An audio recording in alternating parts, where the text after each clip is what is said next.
La moyenne de cette charge tensionnelle à la maison dépasse 135 sur 85 mm de mercure, vous êtes hypertendu.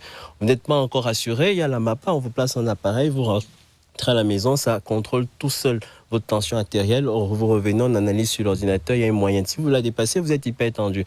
Maintenant, si vous avez directement 200 sur 100 mm de mercure et que vous arrivez, on contrôle à 4 reprises, on vous met au repos 1 heure, 2 heures, on recontrôle, il n'y a pas une douleur, vous n'avez pas fait un accident, même si, voilà. Donc, cette charge tensionnelle grade 3, 180 sur 110 mm de mercure, vous êtes déjà hypertendu. Donc ça, c'est la preuve. Maintenant, les autres techniques, quand vous êtes en grade 1, grade 2, on peut prendre le temps de reconfirmer que vous êtes hypertendu, faire l'éducation thérapeutique, annoncer le diagnostic. Tout dépend de comment on vous annonce le diagnostic, mais quel que soit lambda, vous êtes hypertendu, vous acceptez votre diagnostic, vous mettez les mesures hygiéno-diététiques et le traitement pour que votre charge tensionnelle soit normale, pour vous éviter d'avoir les complications et arriver à 96 ans en bonne forme. On va revenir sur cette prise en charge que vous voulez plutôt, vous êtes plutôt rassurant sur l'affaire, mais j'ai comme impression que très peu de personnes qui font des crises ou qui font un arrêt cardiovasculaire se remettent. Disons que et beaucoup ont tendance à vouloir aller à l'étranger.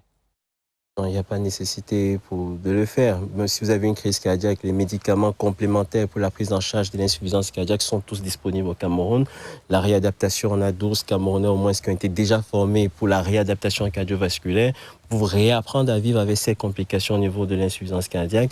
Au niveau des AVC, on a plein de salles, d'unités de kinésithérapie qui vous remettent avec le renforcement musculaire, qui vous réapprennent à vivre pour pouvoir traverser la route avec une certaine vitesse pour éviter de vous faire cogner. Donc pas besoin pour certaines complications d'être évacué. Même en cas de dissection aortique, on a 3 unités de chirurgie cardiaque qui peuvent vous prendre en charge. En tout cas, ça dépend des délais dans lesquels vous arrivez également. Oui, c'est justement ce que j'allais dire, Dr Tsadou. Nous sommes tous d'accord que il y a quasiment une fenêtre quand vous faites l'AVC où il faut agir. Affirmatif. Et nos ambulances, nos services d'ambulance, l'état de nos routes, une fois à l'hôpital, la prise en charge, le monitoring sur les machines. Est-ce que vous avez la plateforme technique aujourd'hui pour surveiller tous ces paramètres? C'est pour ça que le plus important, c'est le dépistage, la prise en charge avant les complications. Et les hôpitaux de référence sont ouverts. Dans toutes les régions, il y a des scanners, il y a des IRM, les neurologues sont formés, les cardiologues sont formés. Mais il faut savoir que le coût de certaines complications est énorme. D'où on insiste sur le dépistage et l'acceptation du diagnostic et le management de cette prise en charge. Oui, donc quand vous parlez donc d'une meilleure prise en charge, en réalité, vous parlez de l'avant, de la prévention. Parce que l'après... L'après peut être compliqué, mais disponible au Cameroun. Donc on insiste sur le pic de l'iceberg. Il y a plein de Camerounais qui sont hypertendus, qui n'ont pas encore fait de complications. Ceux qui ont fait une complication peuvent être pris en charge dans les meilleurs délais également au Cameroun. Okay. If I say ventricular assist device, novel embolic protection, organ conformal electronics, mitral valve modulation, engineered heart tissue, you see where I'm going to. Des innovations dans le domaine.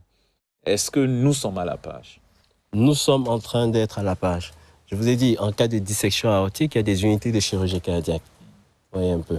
En cas d'insuffisance rénale, la transplantation rénale a commencé depuis au moins une année, au moins à 2 ans.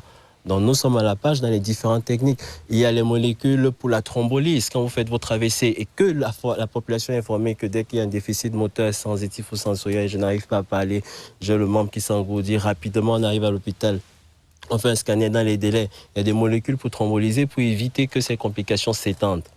Donc nous sommes à la page. À la page, je parle de l'utilisation de l'intelligence artificielle pour surveiller des arythmies, par exemple. Il y a des holters tensionnels. Donc nous sommes à la page. Il y a des holters tensionnels pour surveiller ces arythmies. Et comme j'ai dit, dans toutes les régions, il y a des cardiologues, il y a du matériel pour pouvoir surveiller ces patients.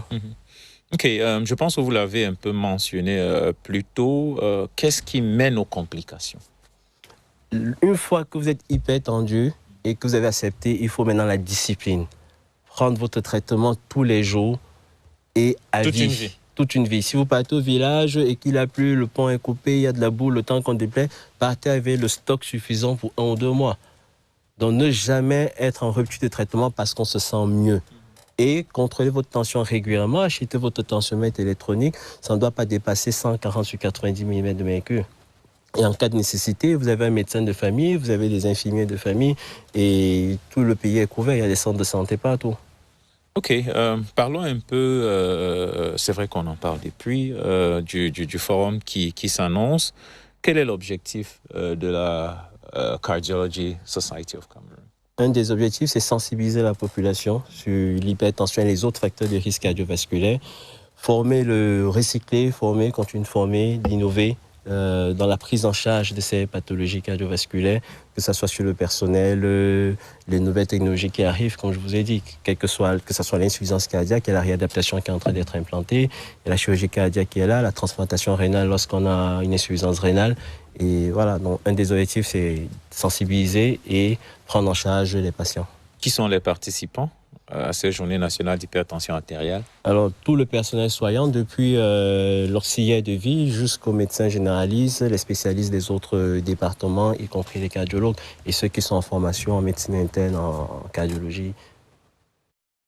Et vous pensez réellement que cette rencontre va participer à améliorer la prise en charge? Absolument. Là, on est en train de sensibiliser la population sur ce plateau technique, sur ce plateau TV.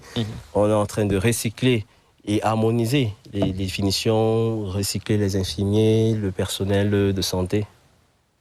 Ok, on ne peut que vous souhaiter bonne chance et bonne suite et espérer que les Camerounais qui sont soit dans cette situation ou peuvent l'être, vous ont écouté attentivement et ils vont prendre vos conseils. Merci, M. Franca. Thanks. Let's take a short break, and when we come back, we will give you a quick check on what makes news at the top of these hours. Remember, I told you if you're watching CRTV today, expect to see a meeting between Prime Minister Joseph Dion Gute and SEMA Commission President. Also expect to hear how we are behaving online on the World Wide Web as the day is commemorated today. And also you will be told or given some tips on how to effectively breastfeed your children. Breastfeeding has been found to be very crucial for the development of infants. So stay with us. Let's take a short break. And when we come back, we will be plunging you into the top stories.